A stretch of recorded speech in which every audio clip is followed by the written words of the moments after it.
Namastê, eu sou o Mestre Aleph e hoje nós estamos começando a nossa nova série Desconstruindo o Antigo Testamento. Vou fazer a introdução do assunto hoje. Você que vai me acompanhar, eu quero dizer para vocês que eu vou utilizar a Bíblia de Jerusalém, que é uma Bíblia de tradição católica. Mas essa Bíblia, embora seja de tradição católica, ela é muito bem aceita por estudiosos evangélicos também. Ocasionalmente eu vou utilizar as notas de rodapé da Bíblia para elucidar esse ou aquele assunto e mostrar como boa parte dos teólogos entende determinados textos e sempre que possível vou citar de outras Bíblias também, Bíblia de Genebra, né, e outras notas de outras Bíblias de estudo. Ok? Essa desconstrução do Antigo Testamento é uma desconstrução da leitura tradicional do Antigo Testamento. Para você ter uma ideia do que eu estou falando, se você chegar para um professor de teologia, a maioria deles, né, de teólogos e tudo mais, e você pedir uma explicação de Deus, por que as descrições de Deus no Antigo Testamento são tão próximas das descrições de homens. Por exemplo, Abraão lavou os pés de Deus, fez vitela para que ele comesse, né? Em Gênesis 6 é dito que Deus se arrependeu de fazer o homem sobre a terra e isso lhe pesou no coração. Então Deus é descrito arrependido, com o coração irado. A Bíblia fala dos pés de Deus, das mãos de Deus. Abraão serviu comida para Deus e Jacó lutou com ele, no famoso Val de Jaboque, né, que virou campanha em tudo quanto é igreja pentecostal aí pelo Brasil. Teólogo, como bom embriomólogo que é, vai dizer assim, espera, esta visão de Abraão foi uma teofania. Aí ele já acabou com você, né? Porque que é isso? O que é uma teofania? Uma teofania na linguagem teológica, basicamente é te dizer, você está vendo, mas não está vendo. A imagem é tridimensional, ela até interage com você, mas é como a imagem de uma televisão, não é real. É isso, basicamente é isso uma teofania. Deus não tem mãos, Deus não tem coração, Deus não tem pés. Isso são antropomorfismos, quer dizer, o autor, para explicar a ação de Deus, descreve-o como homem. Aí os sentimentos, e a ira, e o amor, e o arrependimento, isso são, o embriomólogo falando, antropopatismos, quer dizer, Deus, os movimentos no ser de Deus são descritos por intermédio, por meio de figuras extraídas das emoções humanas. Isso é embriomologia, porque você não extrai isso do texto. Você não consegue extrair isso do texto. A transcendência divina, ela não é bíblica, nem no Antigo nem no Novo Testamento. Essa coisa de Deus é insondável, Deus é incompreensível, ela não faz parte da teologia, das teologias bíblicas. Né? Então ela é grega, é uma ideia que se envolveu, o cristianismo se envolveu com ela durante o período patrístico, dos pais da igreja. Ela se tornou elemento importante na teologia, mas ela não é bíblica. A leitura dos textos sem embriomologia, embora eu vou, como eu disse, utilizar notas, mas eu não vou utilizar notas para desviar você do assunto. Eu vou utilizar algumas vezes notas de rodapé para que você perceba que os estudiosos sabem mais do que o que eles falam nos altares e púlpitos de igrejas, né?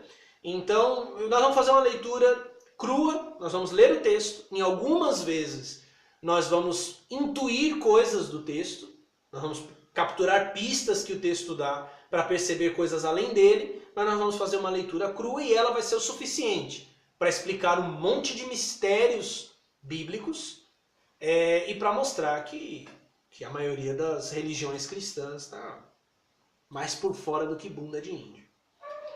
Ok?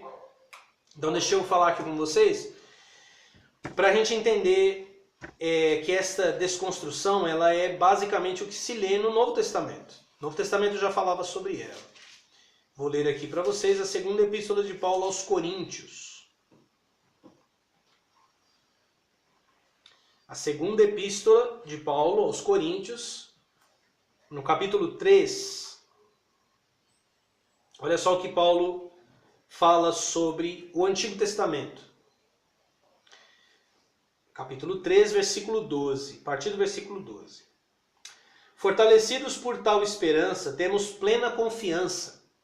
Não fazemos como Moisés, que colocava um véu sobre sua face, para que os israelitas não percebessem o fim do que era transitório. Aqui ele já está dizendo que a própria glória divina que Moisés possuía era passageira. Mas seus espíritos se obscureceram.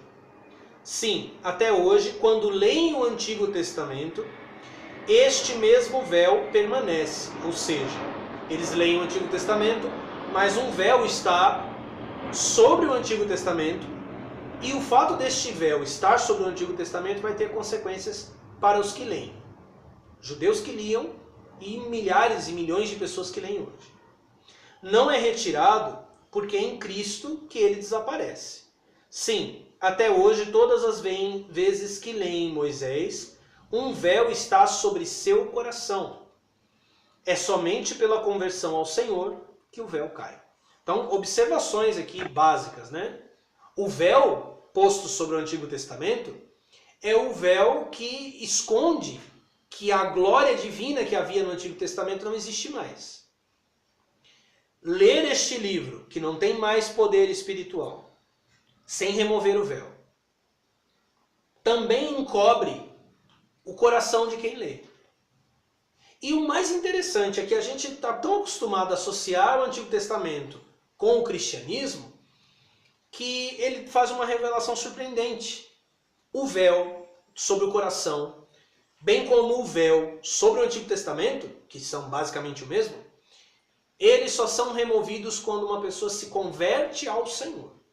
Quer dizer, essa fascinação das igrejas evangélicas hoje pelo Antigo Testamento, pelos heróis do Antigo Testamento, pelas práticas religiosas dos judeus, kippá, talit, shofar, né, o famoso berrante, né, são sinais de que não houve conversão a Cristo. Eles não estão em Cristo, porque Paulo diz que apenas em Cristo o véu é retirado. Então, quando eu estou em Cristo, o véu é retirado, eu vejo o que o Antigo Testamento é, e meu coração também se revela. E o que é que aparece dentro do meu coração? Isso aparece. Continuando, versículo 17. Pois o Senhor é o Espírito, e onde se acha o Espírito do Senhor, aí está a liberdade. E nós todos, com a face descoberta, contemplamos, como num espelho, a glória do Senhor. Somos transfigurados nessa mesma imagem, cada vez mais resplandecente pela ação do Senhor, que é Espírito. Ou seja,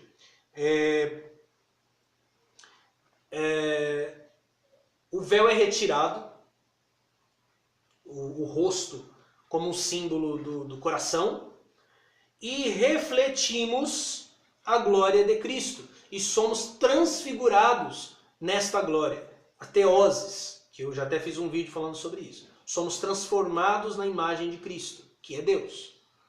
Ou seja, e isso é salvação. Esse é o ponto final da salvação. Né? O objetivo final da salvação, transformação em Deus. Primeiro nós somos purificados, depois contemplamos Deus em Cristo e somos transformados na imagem que nós contemplamos. Quer dizer, o Antigo Testamento, a leitura e a prática do Antigo Testamento está impedindo que pessoas sejam transformadas na imagem de Cristo. No capítulo 4 dessa mesma epístola, segunda epístola de Paulo aos Coríntios, ele continua o assunto, veja só. Versículo 5. Não proclamamos a nós mesmos, mas a Cristo Jesus, Senhor. Quanto a nós mesmos, apresentamo-nos como os vossos servos por causa de Jesus. Porquanto Deus, que disse, do meio das trevas brilha a luz, foi Ele mesmo quem reluziu em nossos corações, para fazer brilhar o conhecimento da glória de Deus que resplandece na face de Cristo. O véu é retirado, E a face de Cristo resplandece por meio do conhecimento, por meio do aprendizado. Por isso que Isaías 53 diz: o meu servo justo pelo seu conhecimento justificará muitos. Ele resplandece por ordem divina dentro do nosso coração. O coração que antes estava velado pela incompreensão do Antigo Testamento. Além disso, eu quero ler aqui para vocês um livro, um trecho de um livro muito importante para o judaísmo, que é o Zohar. Vocês que estão pensando aí nas questões relativas à minha intro, né? Tem algumas pessoas que eram meio preocupadas, e nossa, sua intro é meio sinistra, ela me assusta e tal. As imagens aí são tanto figuras alquímicas como cabalísticas, né? Ou seja, falando justamente dessa transformação.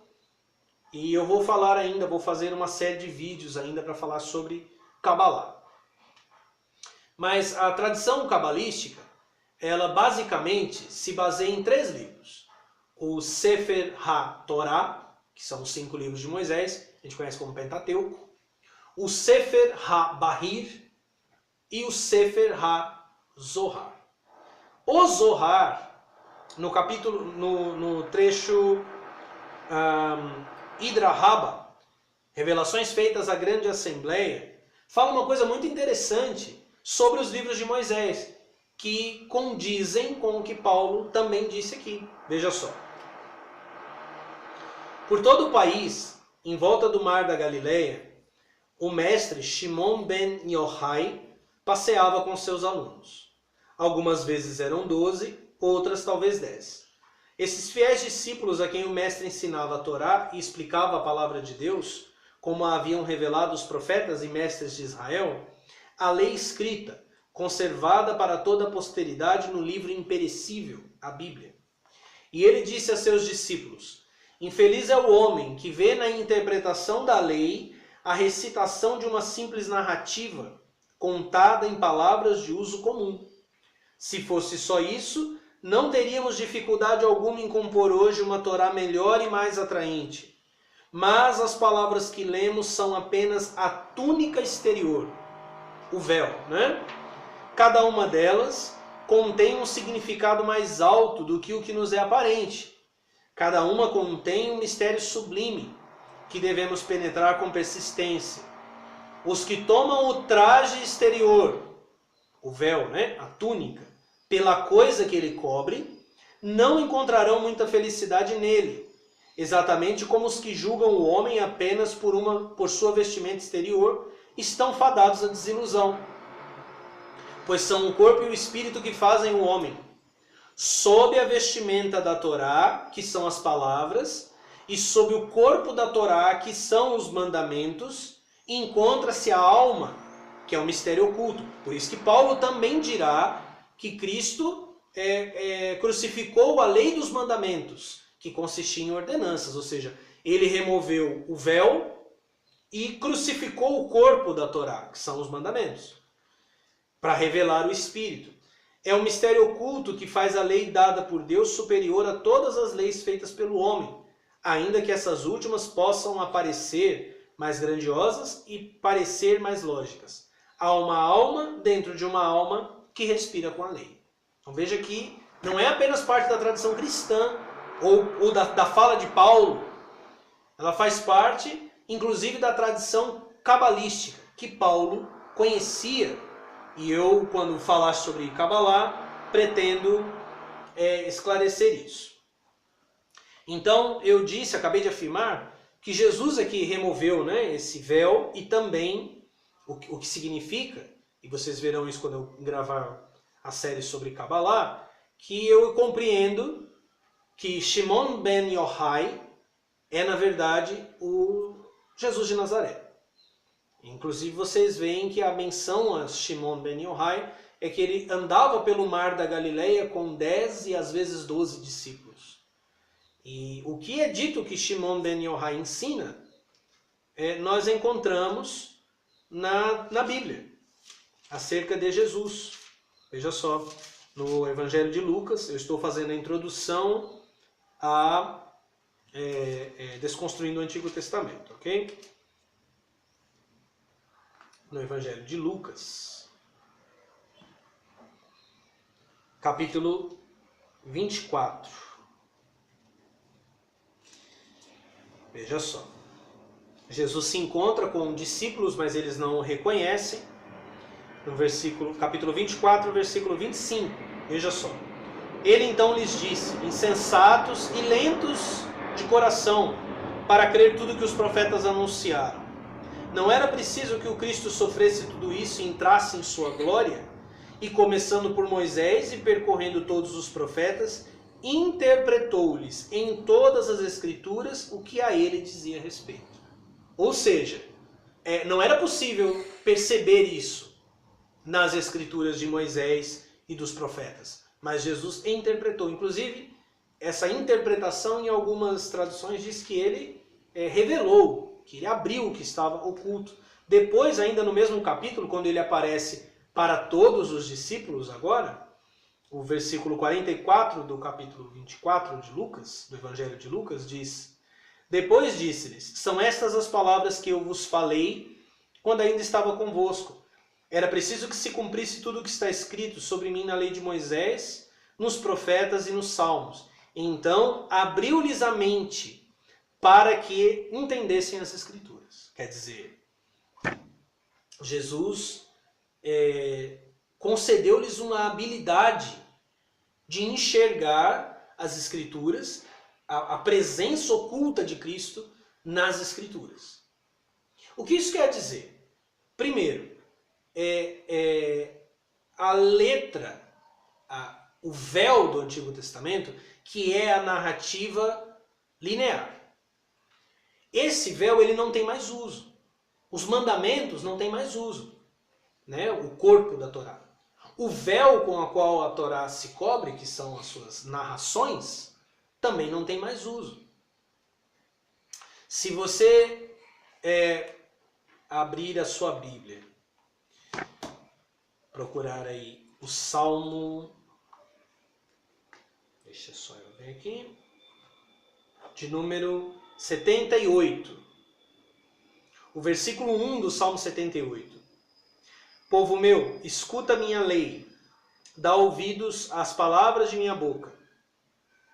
Abrirei minha boca numa parábola, exporei enigmas do passado. E aí, se você continuar lendo o texto, ele vai contar a história do povo de Israel. Mas ele disse, antes, esse é um salmo de Asaf, antes de ler o texto, antes de contar a história, ele disse: abrirei a minha boca numa parábola e exporei enigmas do passado. O que quer dizer? Que todo o Antigo Testamento é um enigma. Que a história dos hebreus pelo deserto e sendo punidos por Deus pela desobediência são parábolas, são enigmas. Paulo, em 1 Coríntios capítulo 10, diz isso também. Quando ele menciona o sofrimento do povo, o castigo que eles receberam no deserto, ele diz: isso nos foi escrito como figuras. Em Gálatas capítulo 4, quando Paulo fala sobre Sara e Agar, as duas mulheres de Abraão, ele diz: isso se entende por alegoria. Quer dizer, não é real, é uma parábola, é uma alegoria. Então esse véu da narrativa da história, essa história que todo mundo conhece, eles ficaram escravos no Egito, Moisés foi e tirou eles, esse é o véu. E as ordenanças são o corpo. Corpo e véu foram abolidos. Deste corpo e deste véu é que eu vou falar. Eles não precisam mais ser considerados como história de salvação.